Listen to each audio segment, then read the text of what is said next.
Hey guys, it's Jackie Zabrowski, and Page 7 and Wizard and the Bruiser are going back on tour with the Release the Butthole Cut Tour. We're coming to your town. Hold it, where are we going? Salt Lake City, Denver, Colorado, Las Vegas. We're going to Portland, Oregon, Tacoma, Washington, Oklahoma City, Kansas City, and St. Louis, Missouri. Where can they find tickets, MJ? For tickets, go to lastpodcastnetwork.com. What's that again? Lastpodcastnetwork.com. Hell yeah. There's no place to escape to. This is the last podcast. On the left. That's when the cannibalism started. What was that?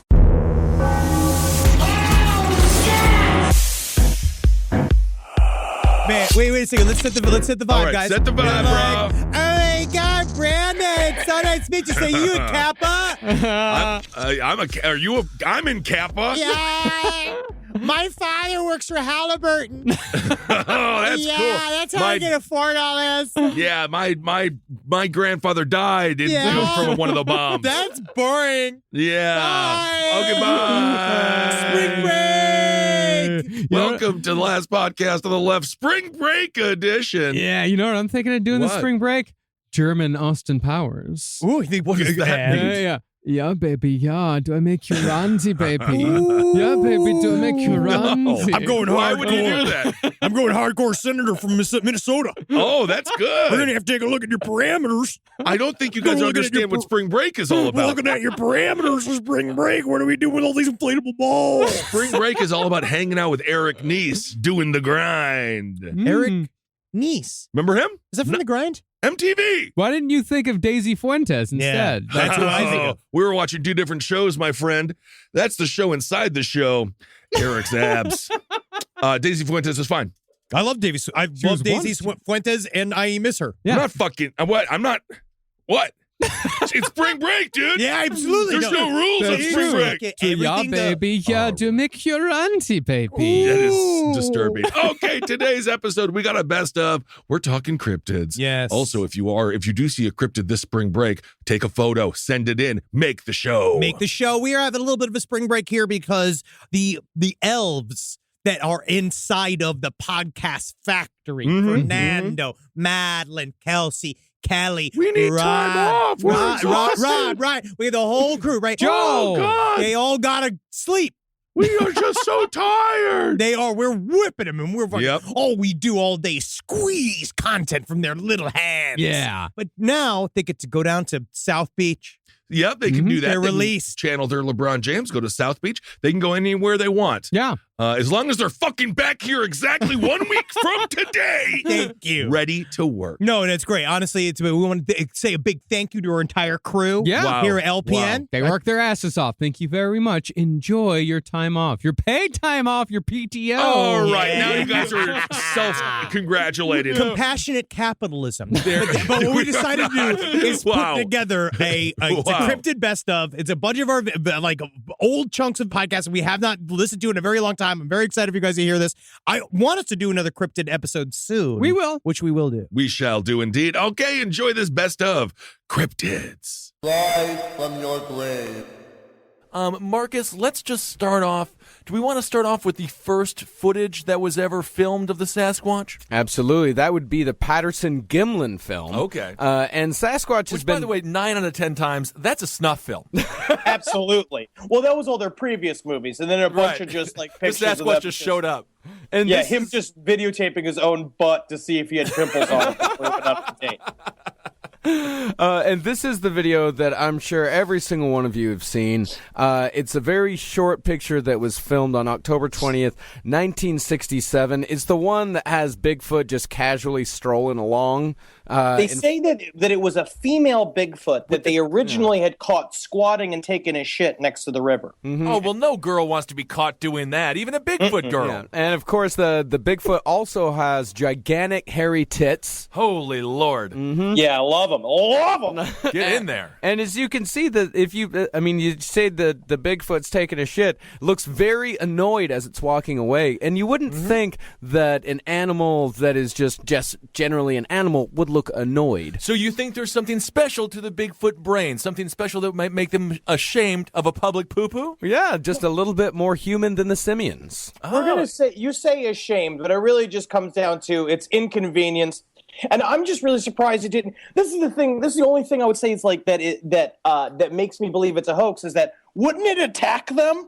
Right. You know, like if you film me taking a shit, if you bust into my house and film me while I'm taking a shit, I'm coming at you. But I mean, you got poo-poo in the butt. You didn't have time to wipe. It's got that squeaky feeling. You just want to get back home where you can finally hop in that shower. Yeah, and Patterson and Gimlin were also both armed. Yeah, well, yes, and 2 horses as well, which are terrifying beasts. Yeah. Yeah, but it was just with like nunchucks. Ththey are a couple of clowns, but they may have made the only piece of footage about Bigfoot that actually exists, because I mean people fight it all over the place though. Mm-hmm. Let's pretend this film is real. Where was it shot? It was shot in let's see here, California. Okay. Yeah, right it's super outside of northern Orleans, California. And what year Six was Rivers National Park. Six River. And what year was this shot in? 1967. Okay. So I guess so the weed was sweet and music was jamming. Oh, Jimi Hendrix was just on the scene. Was that? This is just me setting the scene. Well, the streets of San Francisco were filled with hippies looking for answers, making questions. Yeah, that's the thing. It could have just been the lead singer of the Grateful Dead on a terrible bender. What was that fella's name? That would have been Jerry Garcia. Jerry Garcia. I'm sorry.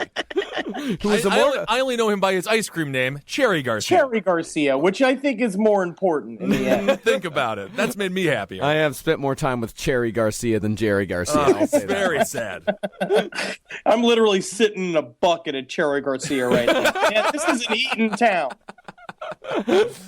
Well, here's some interesting background for both Patterson and Gimlin. Patterson died of cancer in 1972, and Gimlin didn't talk about the subject until the year 2000, when he finally began giving interviews and making appearances at Bigfoot conferences. Now, here's my question for you. Because his cash ran out. Exactly. Yeah, how excited was the guy who finally got Gimlin for the Bigfoot conference? Excited, then immediately like, oh yeah, that's why he hasn't spoken in 30 years. He knows nothing.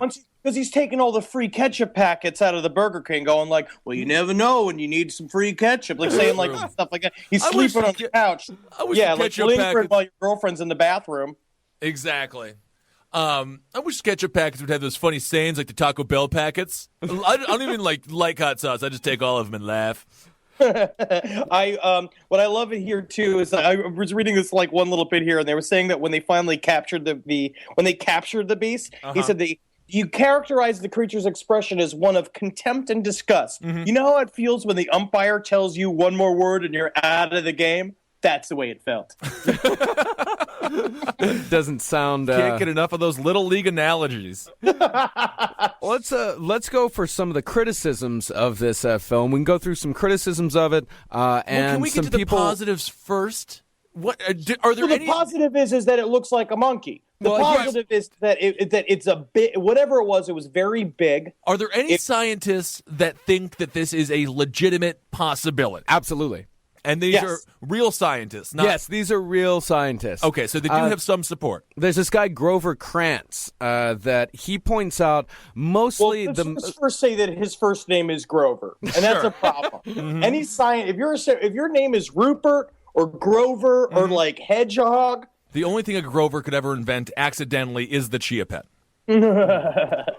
Well, one thing that a lot of anthropologists have tried to do to actually authenticate this is that they can look at how the person walks, and they can compare how a human walks to Bigfoot or how Bigfoot walks compared to a chimpanzee. Mm-hmm. But the only problem with that is the film is done at 24 frames per second. The frame rate isn't high enough to actually distinguish that with any kind of scientific credibility. However, how convenient. Interesting.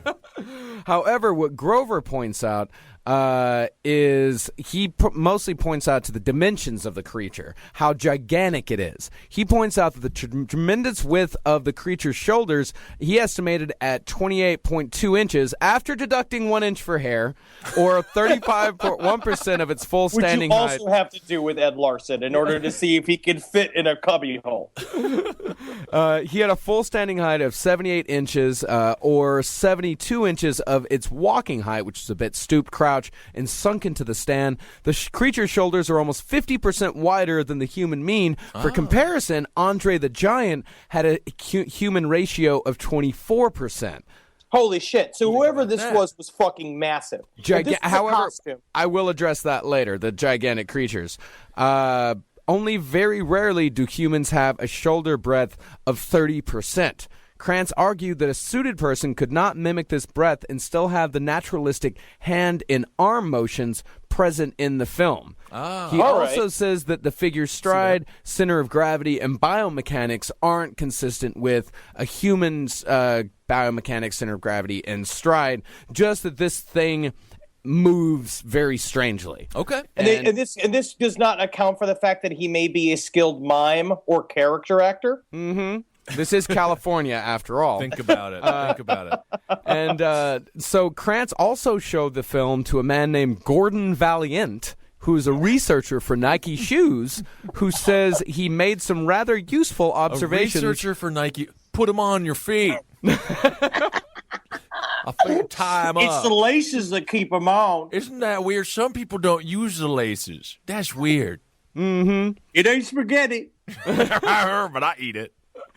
So, after all these years, you did have some anthropologists, some mainstream scientific community anthropologists, which all of the Bigfoot supporters call the mainstream scientists, the MSS. Okay. Mainstream scientists, MSS. It took me a little bit to get there. It's a lot to get to. Yeah. That's fine. There's a lot. That's one thing I'm discovering about all of this stuff is there are a lot of acronyms. They love a lot of acronyms. They love them. Very hard to get your brain around. So some anthropologists did come out. One even wrote a book in support of it. However, in 2002, Philip Morris of Morris Costumes claims that he made a gorilla costume that was used in the Patterson film. Oh. He says that he discussed his role in the hoax privately in the 80s, but first admitted it publicly in 2002. He claims he was reluctant to expose the hoax earlier for fear of harming his business, i.e. giving away his performer's secrets, which would widely be disregarded as disreputable, much like a magician going on the Fox network and showing how all the tricks are done. Interesting. That's an insult. He did an insult to that magician guy. He did. That is unfair. Yeah. There is definitely a fight in Philip Morris's past with his father that he definitely seemed to have lost when his father said, "Get into the tobacco business. It's going to be huge." And he's like, "Fuck you, Dad. I'm making costumes." Well, Morris said he sold an ape suit to Patterson via mail order in 1967, thinking it was going to be used in what Patterson described as a prank. Well, when you get that from the mailman, make sure to scream, "My bride!" My bride. Ordinarily, the perfect costume for my monkey drama. This is strange. I did not know this. Ordinarily, the gorilla suits he sold were used for a popular sideshow routine that depicted an attractive woman changing into a gorilla. Whoa. Ooh, yeah. That is a sticky theater. Ed's mother. Yeah. And after the initial sale, Morris said that Patterson telephoned him to ask how to make the shoulders more active and the arms longer. And he said, here's why I said this is why the creature's walk is so strange. Morris said, the Bigfoot researchers say that no human can walk that way in the film. Oh, yes, they can. When you're wearing long clown's feet, you can't place the ball of your foot down first. You have to put your foot down flat. Any scientific explanation that begins with when you're wearing clown feet makes me just shut down. Yeah. Another thing, when you put on the gorilla head, you can only turn your head maybe a quarter of the way. And to look behind you, you've got to turn your head and your shoulders and your hips. Plus, the shoulder pads in the suit are in the way of the jaw. That's why Bigfoot turns and looks the way he does in the film. He has to twist his entire body. He says that also Patterson called him. That's also how monkeys are built. That's how gorillas are built, where they can't turn their head individually. They have to move their body. So, however, one more person came out none other than Bob Hieronymus, the man in the gorilla costume. Really? His last name's Hieronymus? Yeah. It's kind of like, you're like, what's the guy who's just like, shut up, Mom, I'm painting hell. The Hieronymus Bosch. Yeah. Hieronymus Bosch. Rise from your grave. You're walking around a nice, quiet neighborhood. It's a beautiful spring early evening, and there's many picturesque gardens along the street. When suddenly, you notice a strange little figure with a bright red hat and bushy beard. Come here, you fuck. That's a very rude gnome, Pamela. Yeah, come here. Show me your ass, you fuck. I think we're in the bad part of Gnome Town. It's staring out at you through the bushes. What is it? Come over here, yeah. You want to see? I see my foot-long gnome dick. I thought they were supposed to be cute and nice. That gnome is Yeah, master. I take my pointy hand up and shove it right in your fucking ass. You walking around acting like you're all tall. This and isn't as fucking magical. buzzing. This is not as magical as I thought it was going to be. Yeah, I got my dick stuck in a fox's ass early this morning. Oh, you did? Yeah, I do whatever the fuck I want. My name's Terry. Oh, all right, yeah, Terry I'm the the badass gnome in the fucking... Oh, look at this beautiful corn. All right, Terry. I'm the happy gnome. all of a sudden. I can't believe how thick these squash are today. I guess I could go ahead and shove it up my ass. Well, you were being pleasant for a moment, but then you mentioned the squash up your ass. And I was we're very just much gonna enjoying Pleasant Terry. Yeah. Yeah, a lot of people like it when I'm Terry- nice, but everybody else can go fuck themselves. Terry, how many cigarettes do you smoke daily? Can gnomes smoke more I or less? smoke one cigarette. It takes me 9 hours. 9 hours for one cigarette. I got a tiny mouth, in case you can't tell. Unless you want to, I'd be perfect for sucking your dick, you fucking tiny I dick see, monster. because I have a small dick. That's nice, Terry. Name's Thank you. Terry. No one fucks with me. I'm a Siberian gnome. Oh, wow. Of course, Siberian gnomes are known to trounce around with trolls. Yes, the Siberian gnome has been the most affected by crossbreeding. Yeah, which just sounds like rape. Yeah. Gnome rape. Different type. So let's go through all the different types of gnomes. Yes. Well, first of all, the adult male gnome weighs about half a pound. Wow, a half a pound. Yeah, the You know, adult honey, I female- am just feeling so fat. I'm telling you, I feel like a 3/4 of a pound today. 3/4 of a pound. You look it, you fat bitch. Well, Terry, again, I didn't invite that sort of comment. Leave that door fucking swinging open for old Terry. He's gonna stick his tiny big ass boot in there. Well, it's difficult to have a tiny I got big a ass big boot. foot for a tiny dude. Yeah, shove it right up your fucking meat piece. Terry, you've changed. Yeah, bring me a beer so I can drown in it. The average height of the gnome is 6 I think inches. there's a gnome in this beer. Somebody in Milwaukee, Wisconsin, is the crack open a PBR. Oh, that's Terry the drunken you're gnome. hammered, man. You're hammered. It's like, no, dude. I think There's a a fucking gnome in my straight-up fucking gnome beer, in my man. fucking beer. This beer's fucking cheap. It's like a mean fucking drunk troll. Get something nice, you No. fucking. You got something to say to me? Like, you can fucking take me? So, but I was also reading about how gnomes are very durable, but how you could grab a gnome and throw him across a room and it bounces off a wall and it's totally fine. Oh, yeah, I believe that. All the sorts of fun things you could just fucking make up. Yeah, So I read a story where a man found a cat choking on a gnome. He squeezed the cat's neck until it spat it out, and he thought the gnome was dead. So he kind of laid it out on his table, It's kind of saying, adorable. "Honey, look at this. This is a dead female gnome, naked as a jaybird." Died and I woke up in hell. I woke up in hell. And he comes, wakes up the next morning. The gnome is missing. Oh, wow. Every time. Turns out she's just playing dead. Playing the typical It gnome was a trickery. naked female gnome? It was a naked female gnome. That's Apparently, weird. the That's cat- a weird element to that story. Yeah. Yeah, and I looked and I flopped around its little gnome's boobies for a second, just, because no one was looking. Got a bizarre little gnome First boobies. of all, I know that I can write a little post about this in my blogosphere called Raping the Gnome. Raping the gnome. But of course, the gnome wife's husband came back, thanked him for saving his wife, and they That's had nice. a good crop of barley that year. Here's a blueberry. That's very nice. What am I doing with the fucking blueberry gnome? Get me some cash.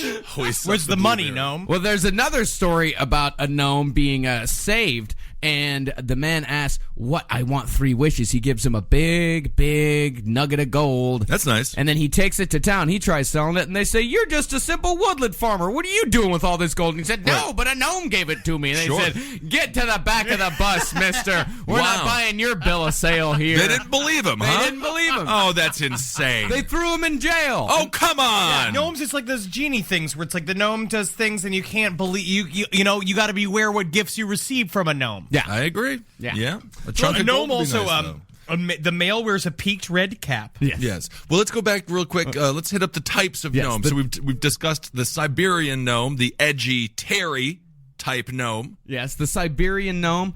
He is centimeters larger, so he's the bigger gnome. Okay. He associates freely with trolls. Wow. And in certain regions, there's not a single gnome to be trusted. That would be in Siberia. The Siberian gnome takes revenge for even the slightest offense by killing cattle, causing bad harvests, droughts, abnormally cold weather, and so forth. The less said about him, the better. The better. Don't even write about it in a fucking website about gnomes. Because God knows what this guy's going to come up with. He showed up here and be like, "Yeah, I raped your wife." Well, that sounds like a Stop typical it, thing for you to Siberian do. gnome. That's not fucking cool. Why did you rape my wife?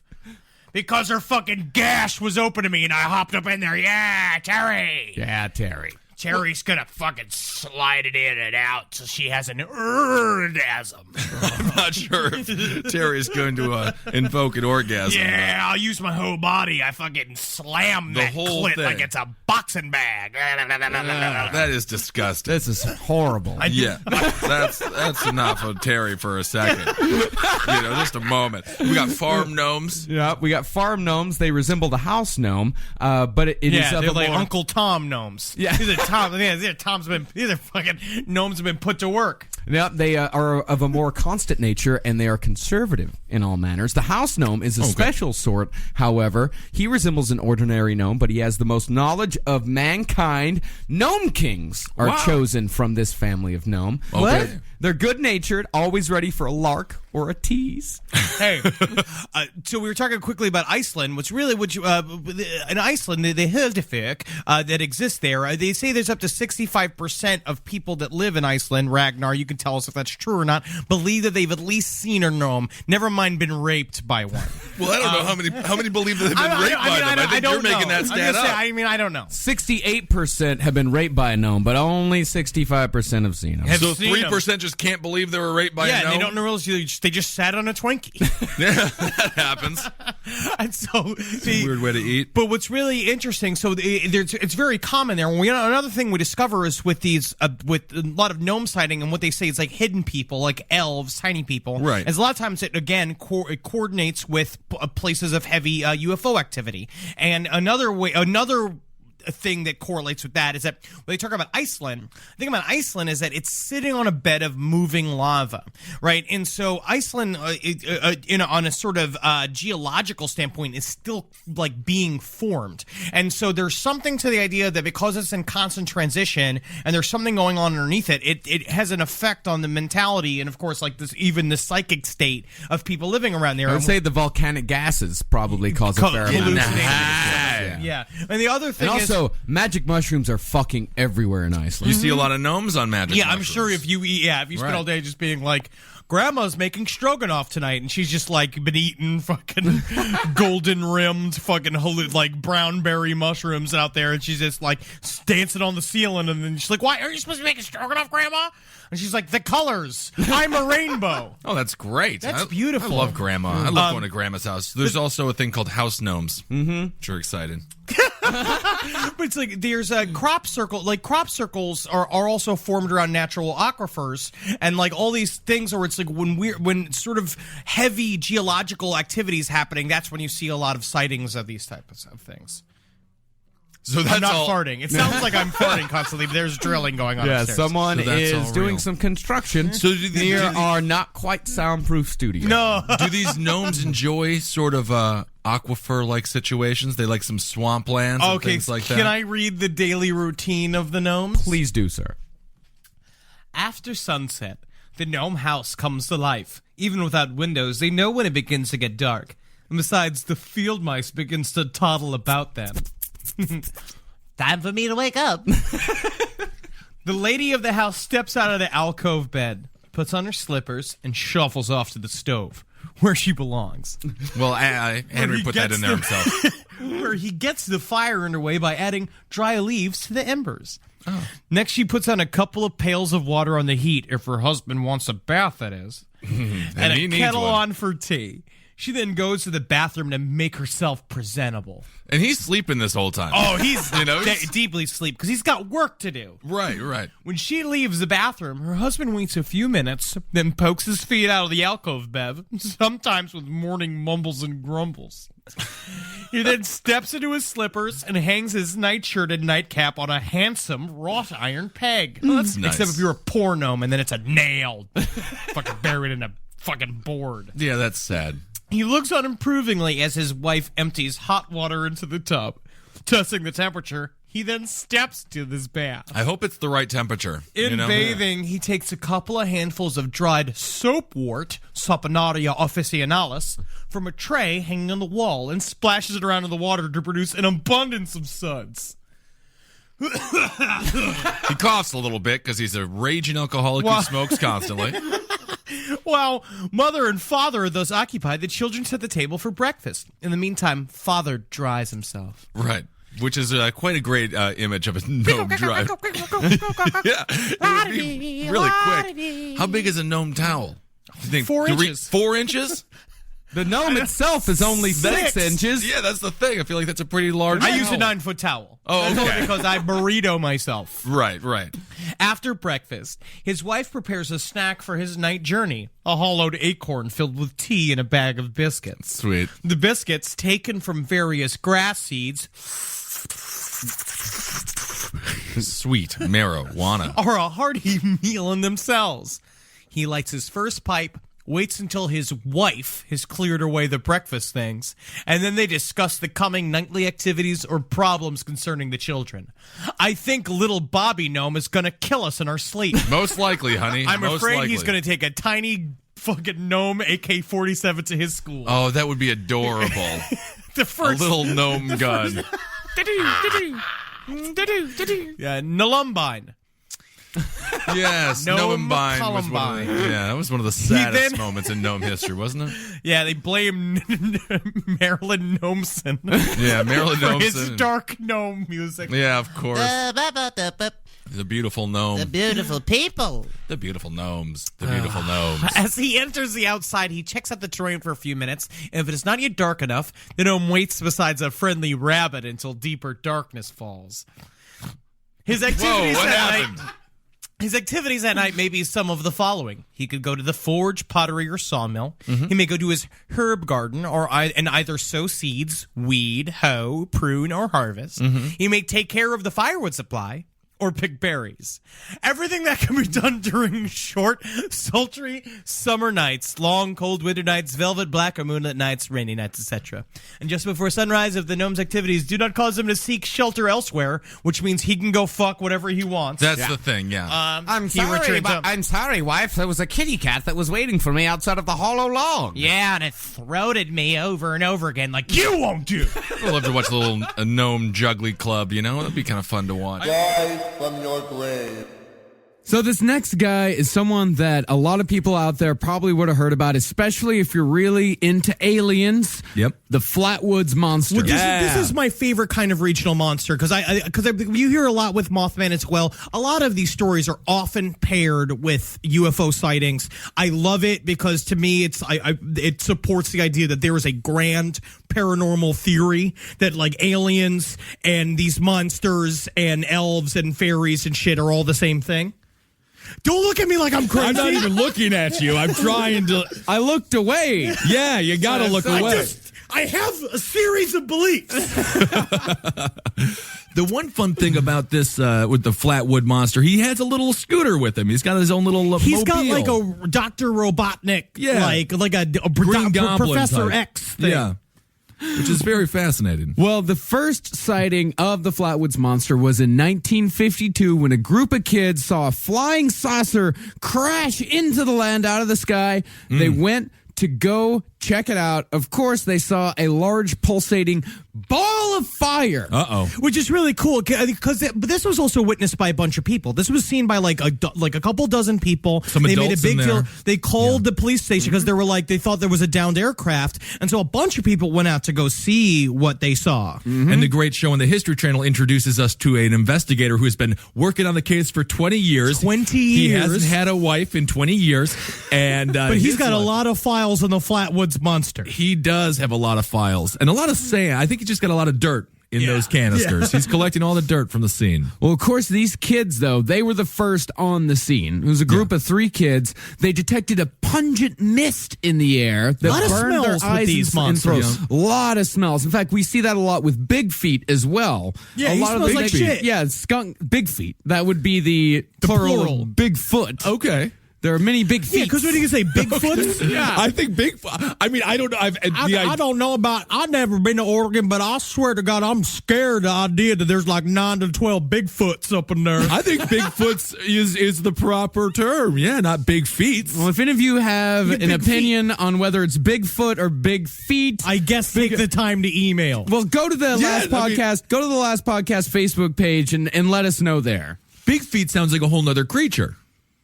No, he's not like he's only got one big foot. He's got 2 big feet. Okay, so if you want to make an argument that the whole thing is wrong, then it should just be big feet because he's got 2 big feet. And I will add that into my super theory. All right. till you Well, even- it's an ongoing debate then. I'm going with Bigfoot. When I release my journals, everyone will see the truth. No, you're gonna be framed for a crime you didn't commit just because they're so psychotic.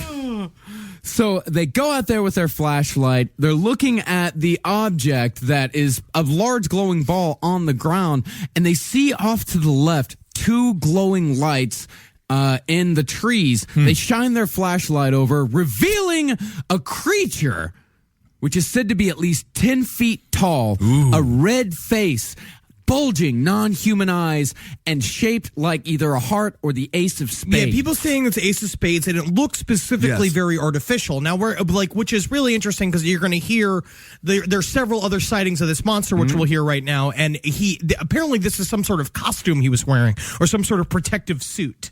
Which would make sense, yeah. Why don't you take some of the other sightings? Well, the other sightings were basically the other. There was a couple driving. It was a 31-year-old woman and her daughter were driving down the highway near the area where it was originally seen about a week later, and they saw another gigantic 9-foot tall humanoid. They said they were driving, very similar to a UFO story. Blinding light hit the car. They stopped the car. In front of them, through this light and smoke, which began to surround the car, which again they said smelled like mustardy, smelled super sulfurous. This creature and a gigantic looked like what we hear in describing the original sighting of the monster. It's like a gigantic metallic skirt. Yes. And this thing. Yes, and it said the same thing. This creature came forward. It looked lizard in nature, 9 feet tall. Its hands, the same thing that it described in the first monster. Its hands were just like 2 long digits. Yeah, 2 big old fingers there. Short, stubby arms ending in long claw-like fingers which protruded from the front of the body. Yeah, sounds like just somebody after an 18-hour rave. You know? Just body painted for some woods rave. Yeah, but it was floating on this device, and it came up to their car, touched their car, and apparently created a V burn on the hood of their car and then disappeared. And the car stopped, right? They had some car troubles? Yeah. That was the... Yeah, and, it's a very common UFO scenario. What is the name of the town again? This is Braxton County, West Virginia. Braxton County, West. So I'm just going to go on a limb. 31-year-old mother driving with her 21-year-old daughter. Yeah. 21-year-old daughter. Isn't that interesting? Both of age. But this is another comment scope, because you can easily connect this to the Mothman sightings, because Mothman, same exact thing, coal town, giant glowing red eyes, huge 9-foot tall creature, and there's... But he could fly. He didn't need this vehicle to get around. But there's a connection to the two that I think a lot comes from, like the poisonous gases coming out of the mountains just randomly. Well, that's my favorite thing about it. This guy would just get everybody super messed up on this on these inhalants. Mustard gas is what they said it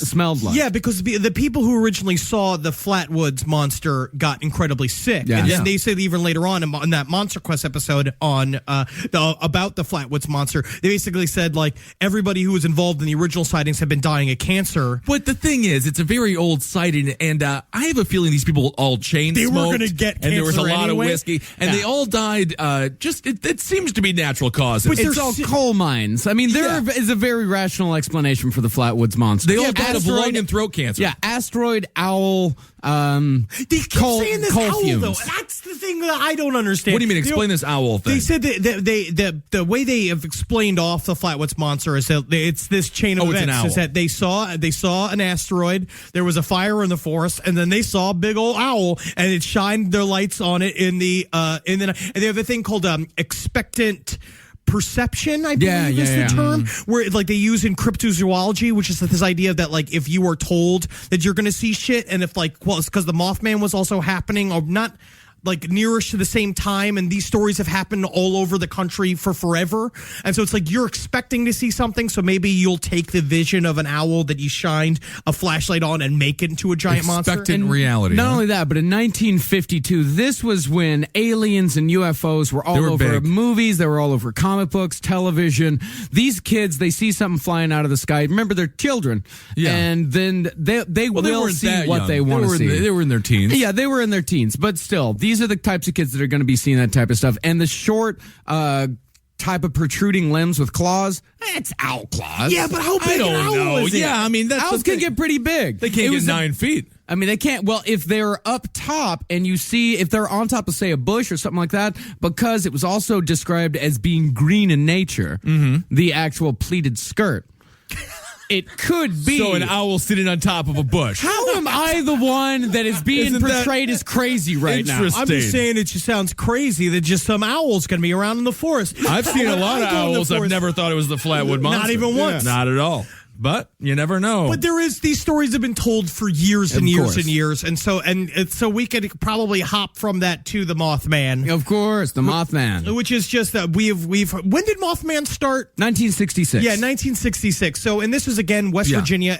I mapped it. It's about an hour from Flatwoods, and so it's the same area again. A town sitting on, and that's specifically Point Pleasant, right?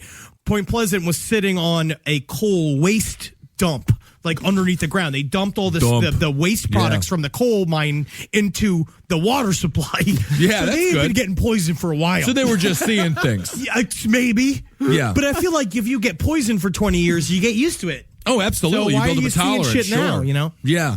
Yeah. Well, until the cancer comes. Well, and the cancer's That's the- going to come for us all anyway. Most likely, yeah.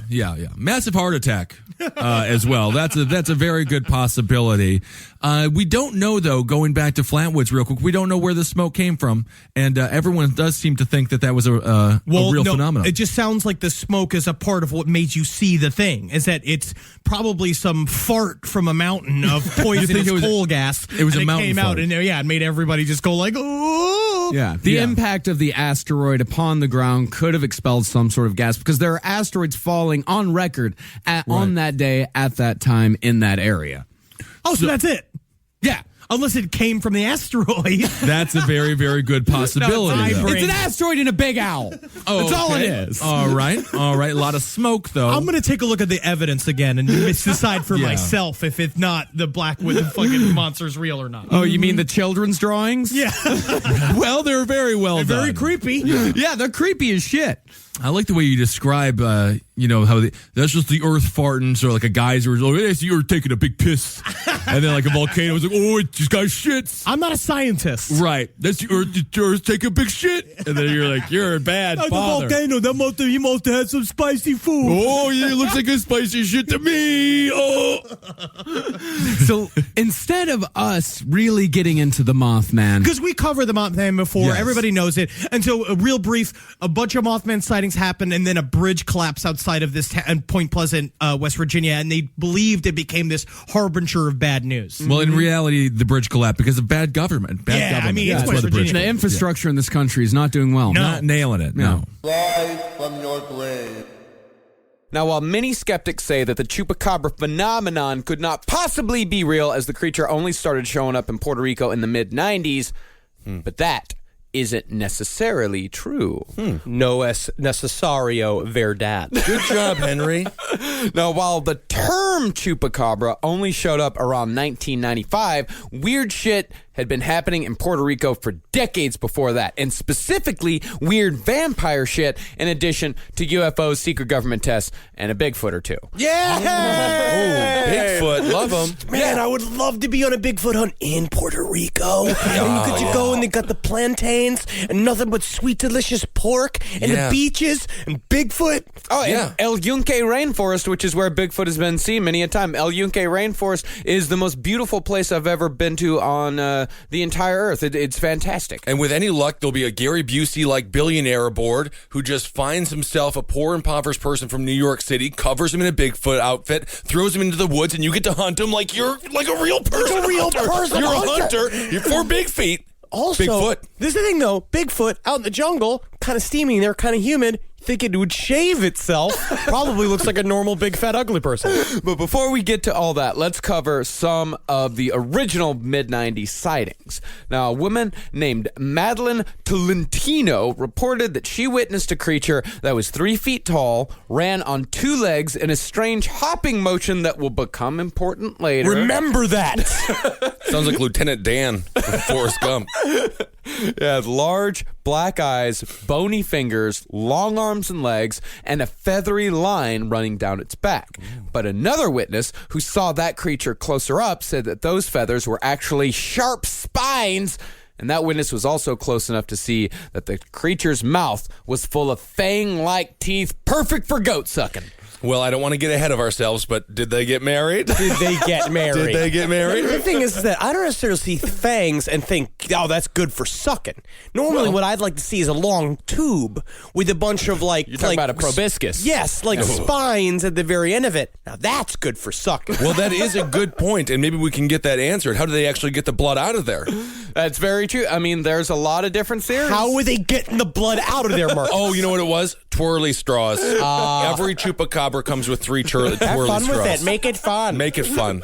Now, this wasn't even close to the only sighting in the mid-90s. Nick Redfern, author of Chupacabra Road Trip, interviewed a farmer named Jorge who lived in a small village and raised roosters for cockfights, an industry that legally pumps $100 million a year into the struggling Puerto Rican economy, employing 1.2 million people. Literally. Wow. And their baseball teams literally cost about $10 million a year. Well, we were talking before the show, out of all animal fights, cockfights are probably the most reasonable. I mean, I dated a girl in high school whose dad was a cockfighter, and he treated those animals wonderfully. This is technically some sort of validation syndrome because you chose to sleep within the cockfighting mafia. Well, right? You know what I mean? So you chose to love on the wrong side of the tracks, the cockfighting track.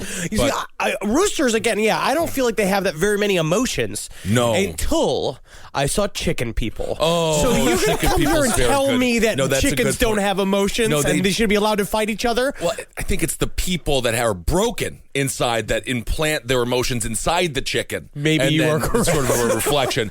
I do want to say, though, the girlfriend that Marcus had, her father told her she must break up with Marcus because she's dating a Chupacabra and he will kill the entire fighting flock. He's got those spaced apart teeth. Perfect for sucking. Leave him. So one night, Jorge woke up to the frightened cries of his beloved roosters, but decided it wasn't worth going to check on that night as chickens freaking out isn't exactly a rare occurrence. Yeah, why did he even wake up? All chickens and roosters do is scream. But when he woke up and took a look at the cages where the roosters were kept the next morning, he found that all of them were dead. Now, while one might think this was merely one of many of Puerto Rico's wild dogs having a good time, the only wounds the roosters had received were 2 neat puncture wounds on their necks. Furthermore, the roosters have been completely drained of blood, although it is possible in a lot of these Chupacabra cases where they say they're drained of blood, they say there's no real blood around, so they assume that there's no blood left. As Redfern points out, lack of blood at the scene might just mean that the blood of the roosters had merely pooled into the lower parts of their bodies, as that does tend to happen once a heart stops pumping blood. See, I had that happen to me on Sunday because I had sat on the couch for approximately 12 hours. And eventually the blood does pool all the way down. Well, I suffered from blood clots growing up. Okay. Well, honestly, though, They keep saying this. All the blood is gone. Total la sangre is vaccinatio. I'm not sure how to say no, gone. That's not right. Yeah, but it's never all the way gone. In order to get all of the blood out of something, you need a proboscis. Yeah. As far as I'm concerned. Or you got to shake it. Well, we've never actually caught a Puerto Rican chupacabra dead or alive, unlike the Texas chupacabra, who has been caught dead many a time. This woman on Monster Quest, a woman was being like, I found the chupacabra on my land, and I knew it was because I had never seen a canine form such as this. She chopped off the head of the corpse of this dead dog and froze it, put it in her freezer around her family, brings it out, and the guy, the cryptozoologist, she brings out this frozen head of a dog. He's like, well, there's a first time for everything. Look at that. That's a dog. Yeah. Always nice to have a severed dog head in your freezer for months. Well, the only actual evidence that we had of the Puerto Rican chupacabra forensically was a bunch of chicken feathers that were supposedly covered in chupacabra saliva. Ooh. But once they were finally sent for DNA testing, unfortunately the sample had degraded to a point where it was useless. And there is somewhere a farmer wiping his brow of sweat. Because he is like, if they find out I'm licking my chickens, I will be embarrassed. Ham. You I like best. You are my favorite chicken. You will be so succulent. How big and supple your breast. I just want to go fight. Can I go fight? Oh, hey, no. First, I would like to go fight. You're my sweet little loud, salt lick, delicious little chicken. If the chupacabra would just come and save me from this hell. But the lack of blood wasn't the only strange thing about the crime scene. All the chickens had been locked away in separate cages when Jorge had gone to bed that night, but by the morning, each cage had been unlatched to get at the sweet rooster inside. This suggests a human culprit with opposable thumbs. But how could a human drain that many chickens with no light to guide him? As this was a small village, there were no street lamps or anything like that. And how could said human get away with no footprints? He was floating on a bunch of balloons. That's possible. Like in the movie Up. Ooh, I like that movie. And then there's the matter of the hair. Jorge found a tuft of coarse hair stuck in the wires of one cage that had been particularly roughed up. Jorge gave the tuft to the cop who showed up to investigate the dead chickens. Cop said, I'm gonna go have it analyzed, but Jorge never saw the hair nor the cop ever again. Well, I mean, not a cop. That was a stripper on the way to a bachelorette party. Yeah. But also, it just seems like you got a man named Jorge who lives out he calls the cops over and he's just like, the goatsucker has come to my house. And literally they're just trying to shut him up. Mm-hmm. Right? Yeah. So they look at the thing, they see a bunch of coarse hair in there. They should naturally assume that a Greek man has just gone rooster wild. Sure. Can you eat the chickens? After the chupacabra has killed them? No. I mean, I think you can. A chupacabra chicken sounds exceptional and rare and probably a very high price for a plate of chupacabra chicken. I guess, honestly, the jury is out on that for me personally, only because... You eat brains? I know, but they're raised kidneys. for that. They literally just, they have their legs have atrophied and they be put in a tiny cage so they can do nothing but think, so their brains get big and juicy. Oh, is that what they do when they put chickens in cages? So they can think. They can think. They get big and juicy. So then, but my head, people also collect roadkill and eat roadkill. Well, you can't. It's legal in many states. Varmint stew. Yep. Mm-hmm. They call it varmint stew? Some people do. Probably could give it a new name. Probably could call it Lubbock stew. Well, I think it's the same thing. But I don't have a problem call with it that. a good Aspermont soup. Yeah, why not? This is more of a stew than a soup. It's just a name. Yeah, we'll call it truck tire stew. Shout out to our listeners in Aspermont. Oh, absolutely. Rise from your grave. So by late January of 1909, the southern part of New Jersey, as well as parts of Pennsylvania and New York, were in a full-blown panic that would last a full 7 days, known at the time as Phenomenal Week. Cool. In that week alone, people made well over 100 reports that they'd seen something resembling the Jersey Devil. The whole thing started with a man named Thack Cozens, who saw it flying down the street in Woodbury, New Jersey that Sunday. Oh. Then, when a cop in Bristol, Pennsylvania reported that he'd seen the creature and it even took a shot, the thing became a little bit more real because a cop had seen it. Of course, and he tried to shoot it immediately. I mean, he had to at the time. He thought it was holding a weapon. Over the next few days, strange tracks started appearing in dozens of towns across southern New Jersey and Pennsylvania. And on January 19th, a Mr. and Mrs. Nelson Evans were woken up by a strange creature outside their house in the middle of the night. This is the account as told by Mr. Evans. It was about 3.5 feet high, with a head like a collie dog and a face like a horse. It had a long neck, wings about 2 feet long, and its back legs were like those of a crane. And it had horse's hooves. I believe it was married to Matthew Broderick. It walked on its back legs and held up 2 short front legs with paws on them. It didn't use the front legs at all while we were watching.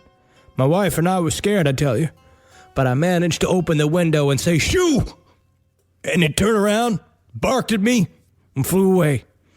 I believe it said its name was Sarah Jessica Parker.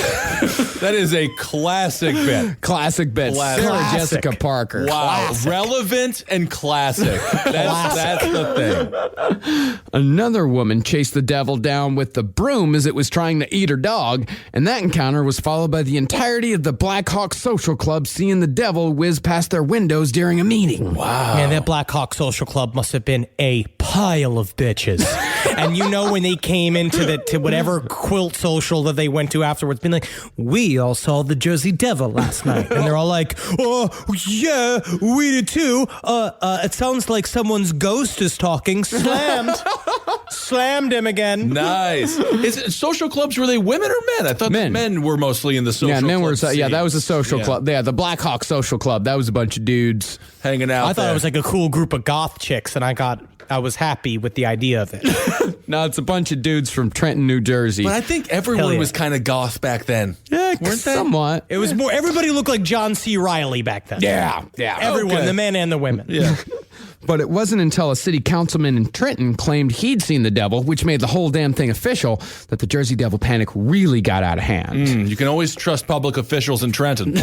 Always. So by Friday, schools were closed and factories were shut down because the men refused to leave their families to go to work. This is after just 5 days. Wow. And other men formed posses and searched for the devil throughout the night. Oh, this is so fun. Yes. It's awesome. Even a local fire department got in on the game when they freaked out and sprayed what they assumed to be the Jersey Devil with a fire hose until whatever it was ran away screaming. Probably just the town drunk. Just a guy. Man. Just a guy with like elephantitis who's just been like, "There's just no reason for this treatment. I'm the only one in this town who knows how to do taxes."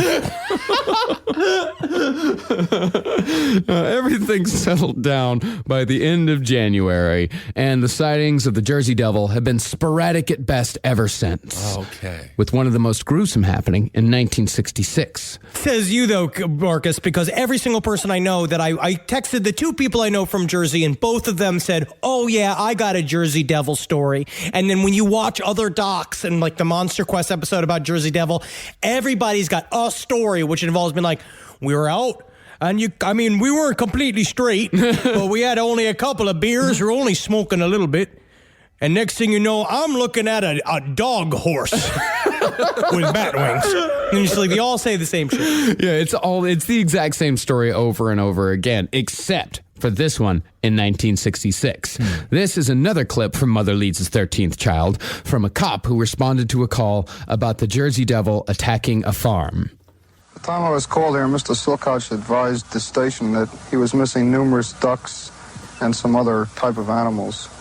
I arrived at the scene here at this time. He advised me that he was missing 31 ducks, 4 cats, 2 dogs, and a few geese. Apparently, some type of animal had come in and gotten these fowl and his animals and taken them off somewhere. and either just killed them for the sake of killing or had eaten some of them. No other animal could have done that. No, it had to have been the Jersey Come on, Devil who attacked 31 these ducks. ducks. but they fly. Was it by any chance coming upon winter?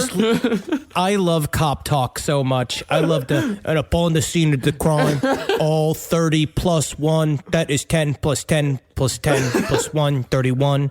Trenta uno in Italian. Ducks, the fowl, the waterfowl, with marbled texture to their wings, to their feathers. The ocular, I don't know what the scientific word for feathers, John. Do you know?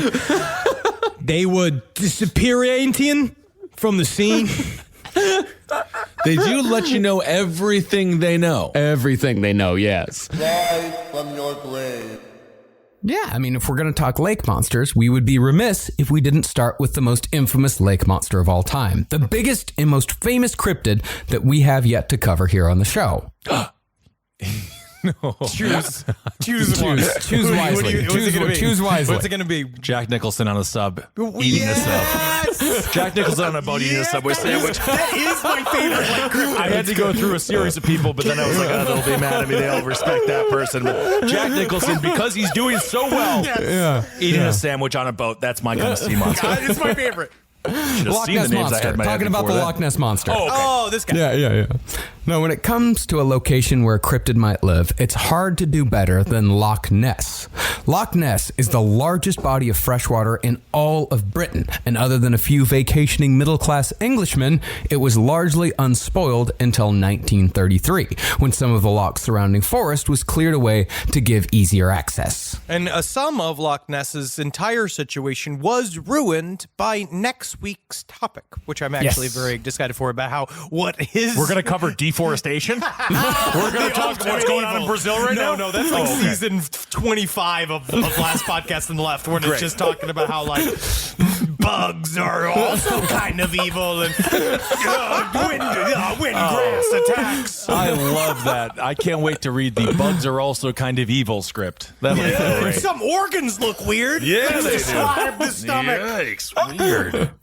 Furthermore, Loch Ness is not a singular body of water. The River Ness connects the loch to the sea, which conveniently gives Loch Ness believers an excuse when people ask why Nessie isn't being constantly spotted by the hundreds of thousands of observers who have been coming to the loch since the 30s. He goes out the big dude. Oh, I see. Go big dude, it's what it is. Well, he's got to. Everyone's trying to punch its vagina like Marcus Parks did. I did not punch the Loch Ness Monster's vagina. You would if you could. I know you would. Absolutely. Yeah, I know that about him. Mm-hmm. However, people do tend to see something out there with fair regularity, and there's a reason for that.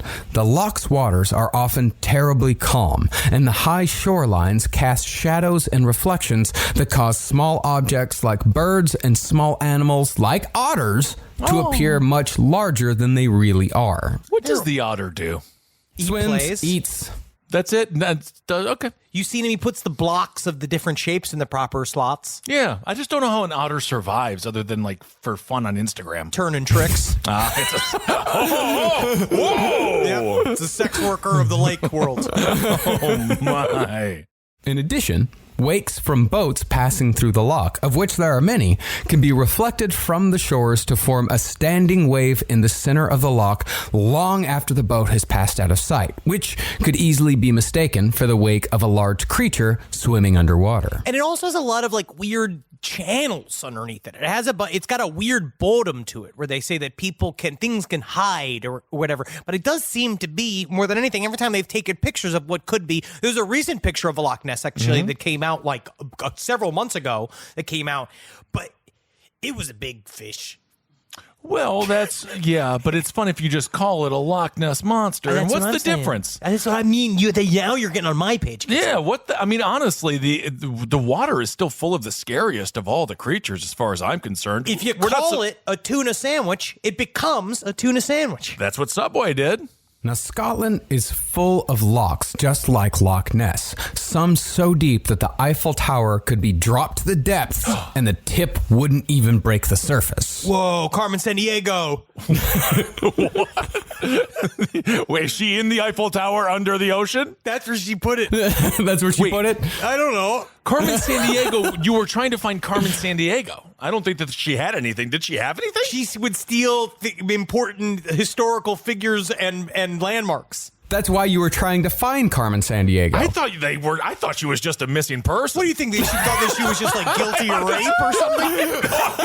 Yeah, like Roman Polanski. I don't know. I thought everyone was just trying to find Carmen Sandiego. I honestly was like, someone kidnapped her. Like, what is she, from Utah? Like, what's going on?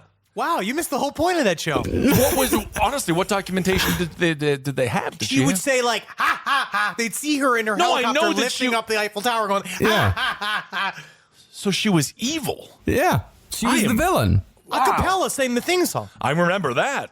Well, because there are so many locks in Scotland, the Scottish, like many folk who develop societies around large bodies of water, have a plethora of folklore involving terrifying water monsters. Most disturbing is the shape-shifting kelpie, also known as Ech-Ukya, which roughly translates in English as water horse. Whoa. I wonder why they went with kelpie as opposed to... It's something Scottish. Scottish has old language. They don't think they have Gaelic. Is it the same as Gaelic? I mean, they're that. That's Gaelic. That is definitely Gaelic. Okay, no, that's not the Gaelic I know. Wow, Sasha Gray, we're here. We're ready to be guests on your show. 39 and holding. Well, ironically, water horses are always encountered on land and can be identified by the seaweed tangled up in their mane and their wet skin.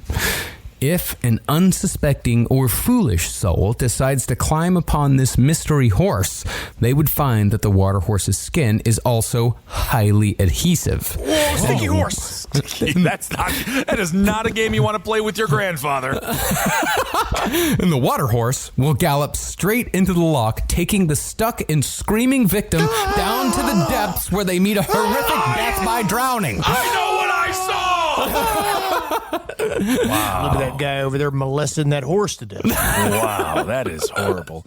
Really, I cannot think of a worse fate. So do you die from the drowning, or do you die from them destroying your entire body? In this fantasy, you die from drowning, but it does sound like what could have happened is they got by a boa constrictor, and you could call a big snake a water horse if we're getting into creative names for things that we don't understand. Call it a freaking anaconda.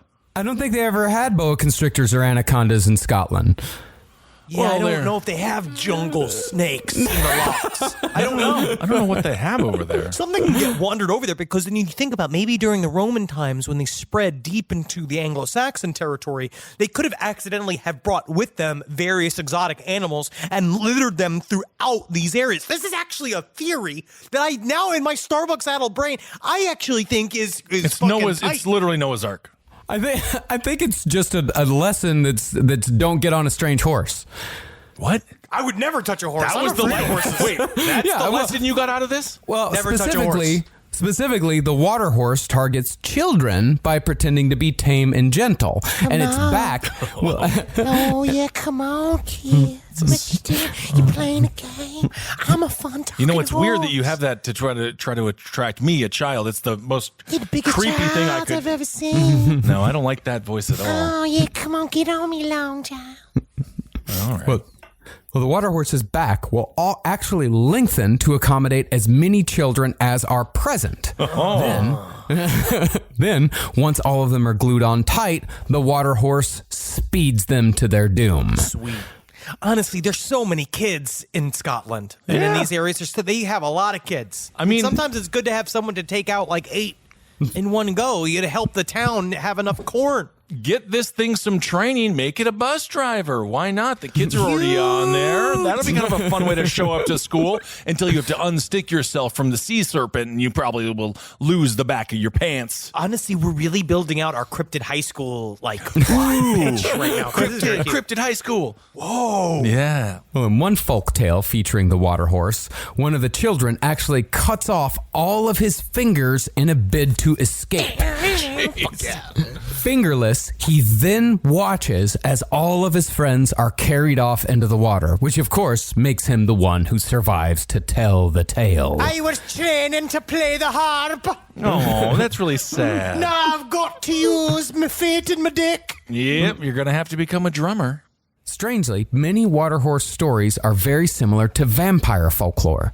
Sometimes a water horse will take the form of a man or a woman, then shapeshift into a horse instead of a bat when it comes time to eat the victim alive. That's scarier than a bat. Yeah, why would they ever be a bat? There's something terrifying about just like Kissel waking up, Kissel standing above my bed, just being like, I got lost going to the refrigerator. And then all of a sudden he morphs into a horse. Yeah. That's scary as fuck. You'd be like, And then get on, starts I'm eating you alive. Get on, I'm sticky. I think a horse eating you's actually got to be fucking painful. Yeah. You're going to want to hop on me now, I'm sticky. Okay, good. Better get out there while the stick is fresh. Yeah.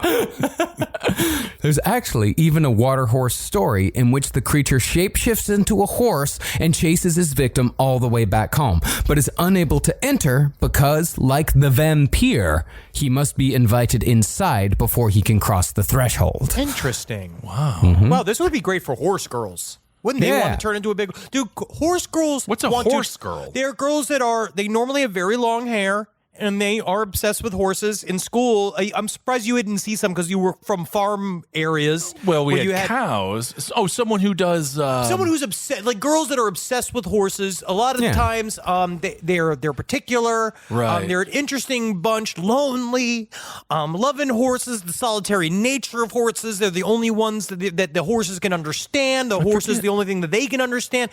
My question is that, like, do they want to turn into a horse, or do they just want to have sex with one? Well, it seems like their perfect man would be a centaur. Ooh. I do know some horse girls who had the experience of riding horses all the time were quite fond of riding the horse. Well, a lot of if times. you know what I Wink, mean. Yeah. Wink, wink, wink, wink. Wink, That's what happens when you tell a woman, better get in. Water horse is sticky. Well, that's the only reason they get away with all the bestiality. No one can see it happening. This is ridiculous. Double standards. What? They can ride the horse. I say, oh, she's just she's into charcuterie. What's that called when you She'd ride? have to ride the horse upside down. She'd have to grip onto its That's what they do. like she was hugging it. What's that thing? What do you call that when you play with the horses all the time? It's not charcuterie. That's a meat and cheese board. Charcuterie. I am just. No, that's a meat and cheese board. What is it called? I don't think there's a word. I don't think there's a word. No, there is a word. With horses all the time. Mitt Romney's wife does it. Oh, you're talking about dressage. Dressage. You're talking about dressage. Dressage. That's fancy horse walking. That's not That's what I said. Horse walking. That's it. Those horses might be sticky. We don't know. Well, you said, what's the word for when you play with horses all the time? That's what it is. I gotta stop. They get paid a lot of money to do that. The horses get paid to be In March, stroked by those people. guys, just so you know, in March we'll have been doing Last Podcast and Left for 10 years. Oh my God. And I think that's the dumbest you've sounded. No, I don't think so. I don't think so. Kevin loved horses. He had Horse Illustrated. Oh, don't make me sad. Well, concerning their ubiquity, stories about water horses were told in Scandinavia, Siberian Russia, Italy, and Eastern Europe. And one explorer of the Americas in 1535 heard natives tell a story of a fish shaped like a horse that wandered land by night searching for victims. Can I ask something? If it's a fish that's shaped like a horse, can we just go ahead and call it a fucking horse? Yeah, because it's on land. It's a horse. Does it have a fish head? When it's in the water, it's a fish. And when on land, it's a horse. That's pretty But cool. how do you It's refer two to things. it? A shorsh. Ooh, a shorsh. That's scary. And you have to, even if you're sober, you're like, I saw the shorsh. You'll be like, he's hammered. All right, He's okay. hammered. No, the shorsh you went to the west. I know. The shorsh go to the west. Rise from your grave. Now, our next cryptid today has been seen much more than just once, but it still fits the postulation that these creatures are slipping in and out of our dimension. But this one, like many of the others we'll discuss later, seems oddly in between human and animal. That's what people even say about us, but look at us. I'll show you I'm a human being. I'll show you my butt. Sure. Now, I believe we've already talked about this creature at some point in the past. I think it was on one of our early Adult Swim live streams. But in the context of this episode, the story of the lizard man of Scape Ore Swamp bears repeating. So on June 29th, 1988, a 17-year-old named Christopher Davis was driving home from work in the early morning when he blew a tire near the edge of the Scape Ore Swamp near Bishopville, South Carolina. Hello, my name is Attire. Save it. We got live shows this weekend, all right? We need to fucking burn through this shit now, all right? Wait till we get to stage this weekend. He got out of the car and changed the tire, but just as he was finishing up, he heard the thumping sound of something rapidly approaching. No! Christopher turned, and out of the darkness came a 7-foot-tall, scaly green, bipedal lizard with 3 black-clawed fingers and glowing red eyes. Hey, tell me, have you played Red Dead Redemption 2? I love Red Dead Redemption 2. Also, I'm just going to point this out. A lot of height shaming going on today, guys.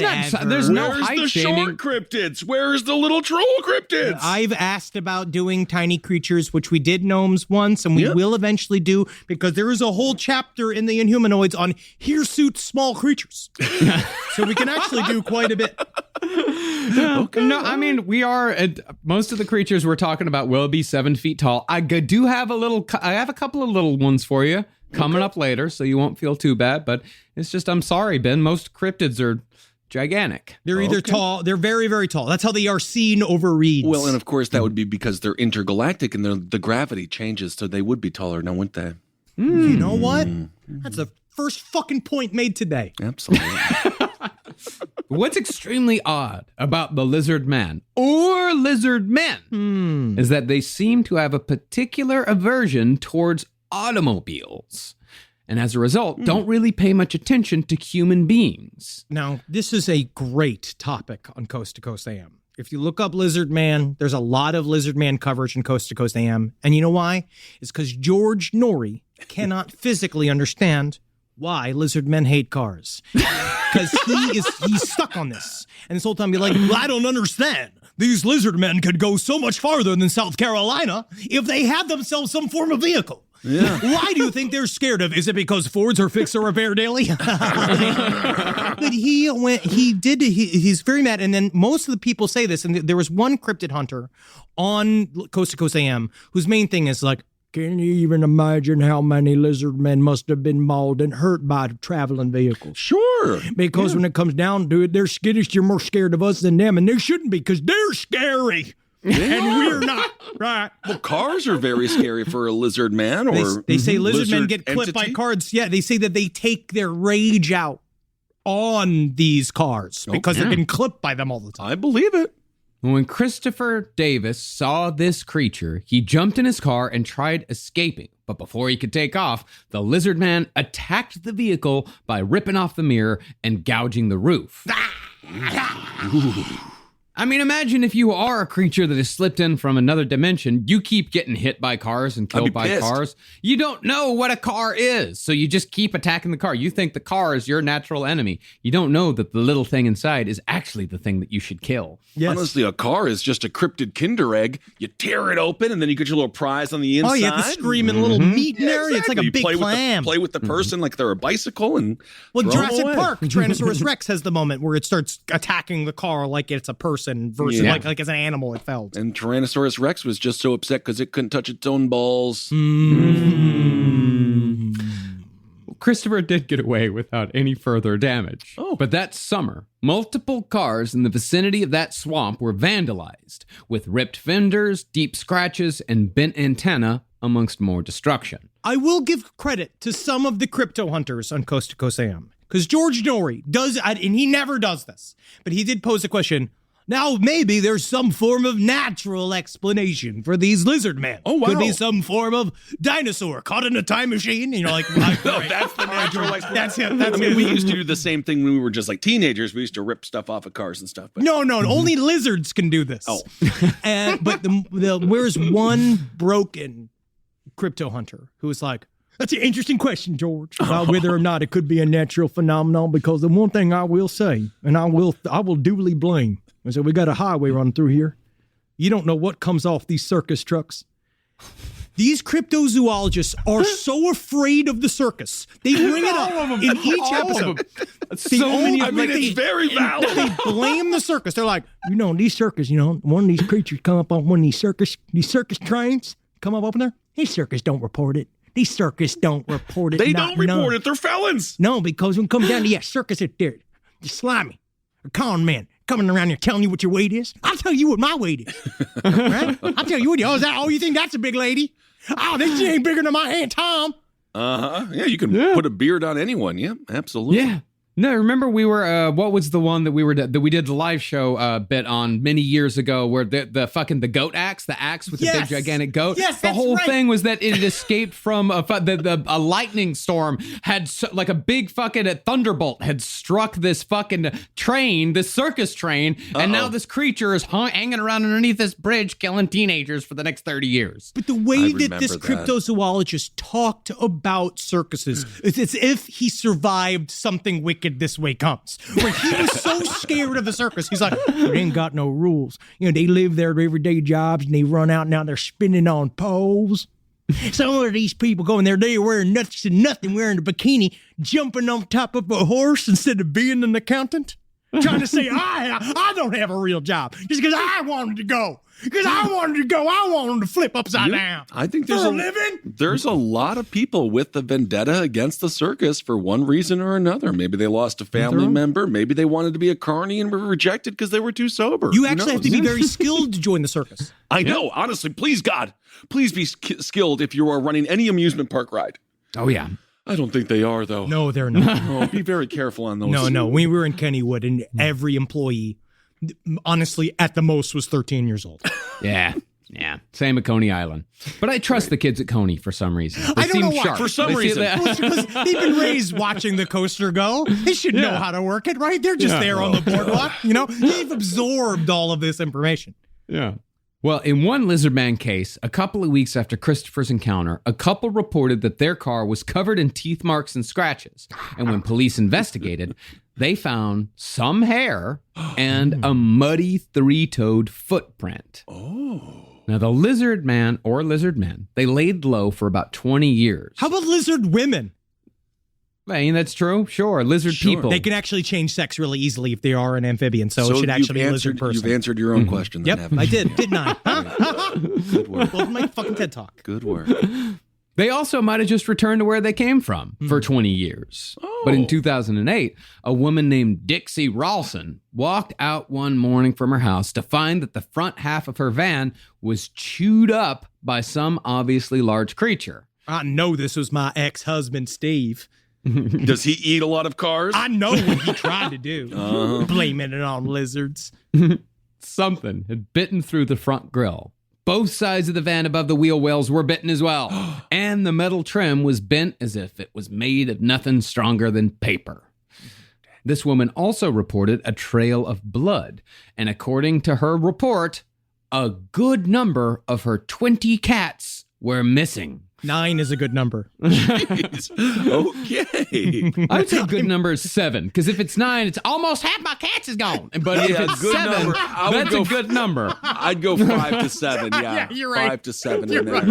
Because 4 isn't a good number, a small number. Yeah, 5 to 7. Once you hit 20 cats, are you even counting? At some point, I would imagine that I would have counted the same cat 3 or 4 times. Yeah, you can't tell them apart too often. Yeah. Well, 7 years later, a different woman claimed to have gotten a picture of the lizard man, but that picture is almost certainly a fake. Oh. This somewhat famous picture shows a confident, muscular, particularly rubbery lizard man striding through a clearing in a wooded area like he's got the fucking biggest dick in town. He might.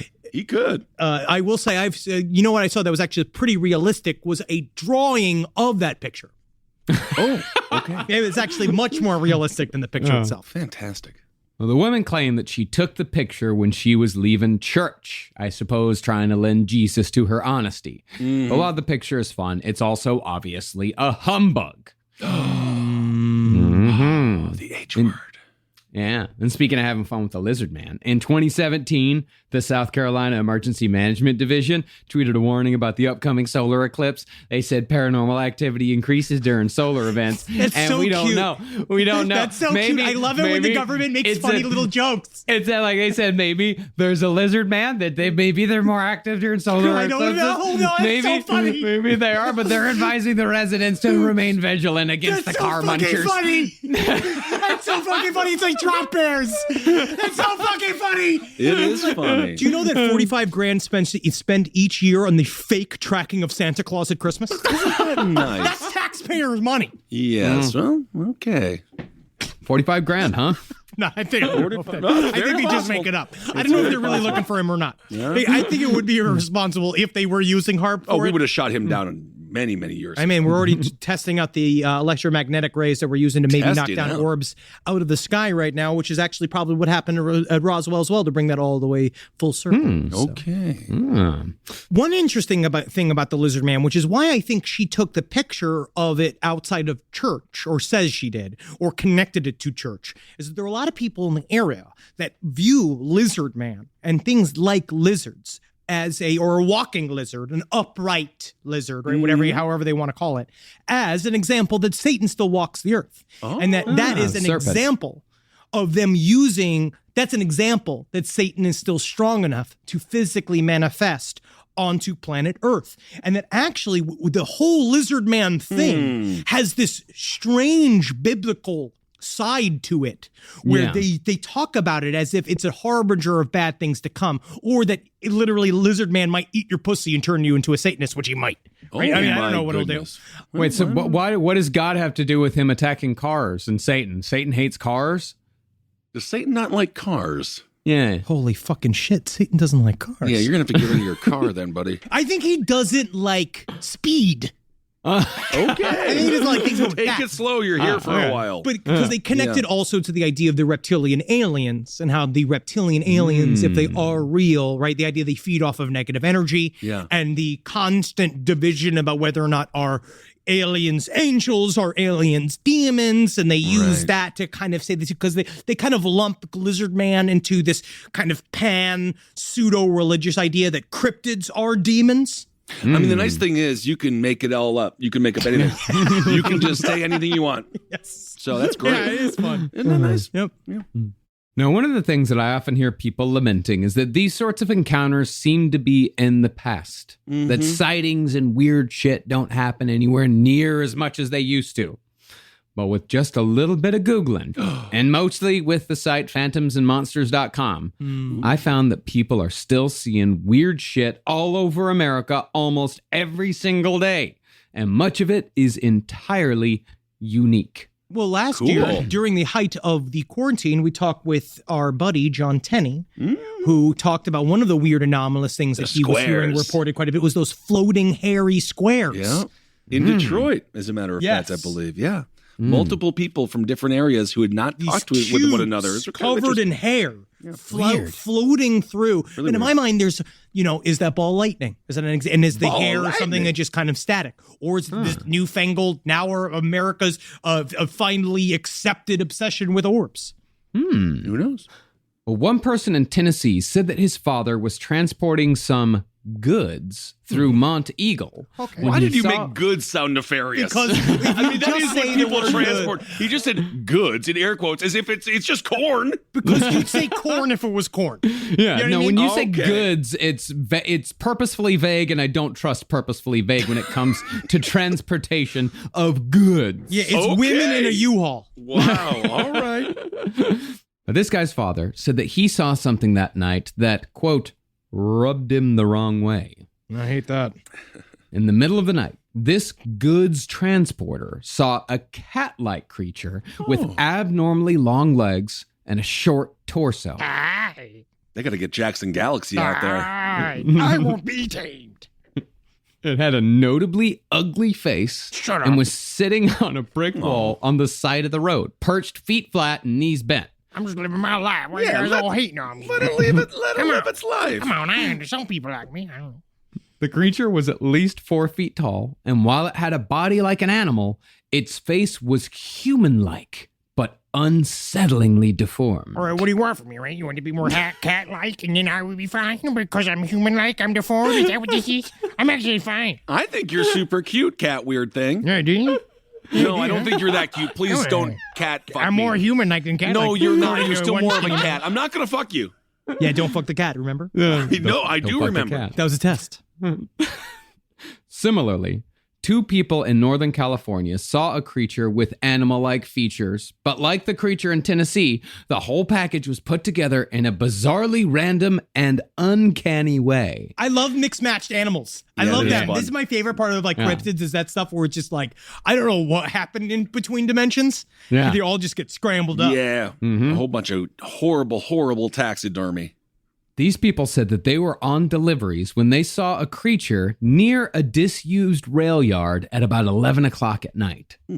This odd creature, waist high with the features of a cat or a rabbit, something in between, was standing on a trashed out boxcar. Okay. Once it was noticed, it quickly skittered off on 2 hind legs. It's a little cabot. It's a cat rabbit. And even more unsettling was its face. The face was extremely round, unsettlingly round. What's with the round? I don't know. Sounds just like Thomas the Tank Engine. It's I know not that he's bad. fake, man. Yeah. If I saw a fucking talking train, I'd become a domestic terrorist. Yeah. And like the creature in Tennessee, this creature wasn't quite human, but it wasn't quite animal either. Rise from your grave. There it was, everyone. Hope you had a fantastic, 90 minutes of pure cryptid heaven. Oh, we don't know. We don't know. We don't know. 5 minutes. Okay, everyone. Thank you so much for listening. Hope you learned a lot about things that may or may not exist. Either way, did it get you laid? What are you talking about? It's still real to me, damn it. I know. It's still real to me. I did just catch you looking at the Bigfoot subreddit. Of course. That's where I am. That's where I lurk. High strangeness, cryptid lore, Bigfoot fucks. Let me just see what they're saying. Dude, no, look, you're right, but you want to see this? You guys were all talking. I did a close-up on a frame of Patty. That's what. Yeah, look at this. Enhanced. They show it's more of a man. No, it's an ape face. We have. This is why the jury system doesn't work. This is from the Patterson Gimlet video. Someone enhanced on the face. And Ben's saying it looks more like a man. Henry is saying he looking like a Bigfoot. And Marcus. And I'm saying that he looks like George Murazan. However, he could also be a Bigfoot. We don't know. He wouldn't allow the government to have his DNA for his 23andMe, which I think all giants should be forced to submit to. All right, everyone. Thank you so much for listening. Hail yourselves. Hail Satan. Again. Magustalations, everyone. Why don't you go out there and cover some stranger in suntan lotion on your spring break and Have fun. hail me. Just say that straight into their butthole. That'll be nice. Yep. This show is made possible by listeners like you. Thanks to our ad sponsors, you can support our shows by supporting them. For more shows like the one you just listened to, go to lastpodcastnetwork.com.